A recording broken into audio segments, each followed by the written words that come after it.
പടം ഒരു ബുള്ളറ്റ് മാത്രം ഇങ്ങനെ പ്രമേയമാക്കി വെച്ചിട്ട് സാധാരണ മലയാളത്തിൽ എല്ലാ സിനിമയിലും വരുന്ന ഒരു കുഞ്ഞ് ഫ്ലാഷ് ബാക്ക് വെച്ചെടുത്തൊരു പടം.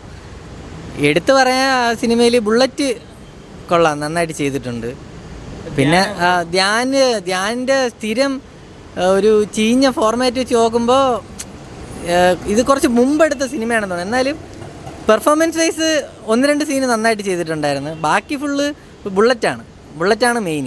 ബുള്ളറ്റ് ബുള്ളറ്റ് കിട്ടിയിരുന്നെങ്കിൽ കൊള്ളാമെന്നുണ്ട്. നല്ല സ്റ്റാൻഡേർഡായിട്ട് ബുള്ളറ്റ് ചെയ്തിട്ടുണ്ട് പടം. എനിക്ക് സ്വന്തമായിട്ട് ബുള്ളറ്റ് ഉള്ളവർക്കേ നമുക്ക് വണ്ടിയായിട്ടുള്ള ഒരു ബന്ധം ഭയങ്കരമായിട്ട് മനസ്സിലാവും. പിന്നെ ബുള്ളറ്റ് മാത്രമാണ് ഈ സിനിമയിൽ ഇച്ചിരി വർത്തായിട്ടുള്ളത്. അല്ലാതെ സിനിമ വെച്ച് നോക്കുമ്പോൾ ബുള്ളറ്റിനോട് ഒരു ഇഷ്ടമുണ്ട്, അത്ര തന്നെ. അല്ലാതെ ഈ പുള്ളിക്കാരി ഇതിൽ ചിരിച്ചിട്ട് പോലും ഇല്ല. എനിക്കത് എന്താണെന്ന് മനസ്സിലായില്ല. എനിക്ക് അല്ലാതെ പുള്ളിക്കാരിയുടെ എടുത്തു പറയാൻ ഒന്നുമില്ല, എടുത്തു പറയാൻ വേറെ ആരും ഒന്നുമില്ല. ബുള്ളറ്റിൻ്റെ 1-2 സീനല്ലാതെ എടുത്തു പറയാൻ ഇല്ല. കോമഡി ഒന്നുമില്ല. കോമഡി അല്ല, ഇതൊരു ബുള്ളറ്റുമായിട്ടുള്ളൊരു ഇമോഷണൽ കണക്ട് കാണിക്കുന്ന ഒരു സിനിമയാണ്. ഇത് ഒരുപാട് നമ്മൾ കണ്ടിട്ടുണ്ട്. ബുള്ളറ്റ് ഇഷ്ടപ്പെട്ടു. നൈസ് പടമാണ്. ഇൻട്രോൾ പഞ്ചൊക്കെ സൂപ്പറായിട്ടുണ്ട്. ബാക്ക്ഗ്രൗണ്ട് മ്യൂസിക്, ഷാൻ റഹ്മാൻ്റെ ബാക്ക്ഗ്രൗണ്ട് മ്യൂസിക്കും ബീജും എല്ലാം നല്ല അടിപൊളിയായിട്ടുണ്ട്. നെഗറ്റീവ് ഒന്നുമില്ല, നല്ല പടം. അങ്ങനെ വേണമെങ്കിൽ പറയാം. പക്ഷേ പടം നല്ല സൂപ്പറായിട്ടുണ്ട്. ധ്യാൻ്റെ കരിയർ ബെസ്റ്റ് പടമാണെന്ന് പറയാം. ചെറിയ നൈസ് മൂവിയാണ്, കണ്ടുകൊണ്ടിരിക്കുക, നല്ല രസമുണ്ട്. പിന്നെ വിനീത് ശ്രീനിവാസൻ്റെ ഒരു വെറൈറ്റി ആയിട്ടൊക്കെ തോന്നുന്നുണ്ട്. പിന്നെ ബുള്ളറ്റ് ഒരു വണ്ടി പ്രേമം അങ്ങനെയുള്ളവർക്ക് ഇഷ്ടപ്പെടുന്ന ഒരു മൂവിയാണ്.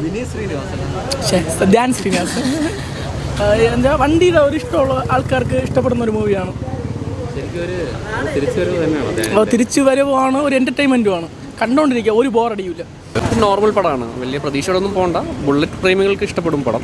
ധ്യാൻ്റെ ഒരു തിരിച്ചുവരവ് പറയാൻ പറ്റത്തില്ല. ചീന ട്രോഫിയിൽ എനിക്ക് തോന്നുന്നു ഏകദേശം തിരിച്ചുവരവായി. ആ പടം നന്നായിട്ട് ഓടിയിട്ടുണ്ട്. അപ്പോൾ ഇത് കണ്ടിരിക്കാം, മസ്റ്റ് വാച്ച് ഒന്നും പറയുന്നില്ല. ഉണ്ട്, ഇന്നിപ്പോൾ ഇറങ്ങിയല്ലേ ഉള്ളൂ, മുന്നോട്ടറിയാം. ശരി, നല്ല പടമാണ്. ബുള്ളറ്റ് ഭ്രാന്തന്മാരെങ്ങനെയാണോ അത് തന്നെ. അത്യാവശ്യം ഉണ്ട്. നൈസായിരുന്നു, നല്ല പടം. ഒരിക്കൽ പറഞ്ഞില്ലേ, കൊള്ളാം. പടം കണ്ടോണ്ടിരിക്കുക, വലിയ ഇതൊന്നുമില്ല, പടം കണ്ടോണ്ടിരിക്കുക. വലിയ ബുള്ളറ്റ് പ്രേമ അങ്ങനെയല്ല, ബുള്ളറ്റ് ഓടിക്കുന്നവർക്ക് ഇഷ്ടപ്പെടും. ഒരു ബുള്ളറ്റിനെ കുറിച്ചുള്ള ഒരു സെറ്റപ്പ്. ഇപ്പം സാധാരണ രീതിയിൽ ഇപ്പം ബുള്ളറ്റിനെ പ്രണയിച്ചവർക്ക് ആ ഒരു രീതിയിലുള്ള ഒരു സിനിമ അത്ര തന്നെ. ആവറേജൊക്കെ കൊടുക്കുക. ഇപ്പോൾ ഇറങ്ങുന്ന സിനിമ വെച്ച് നോക്കുകയാണെങ്കിൽ കൊള്ളാം, ഒരു ആവറേജൊക്കെ തന്നെ.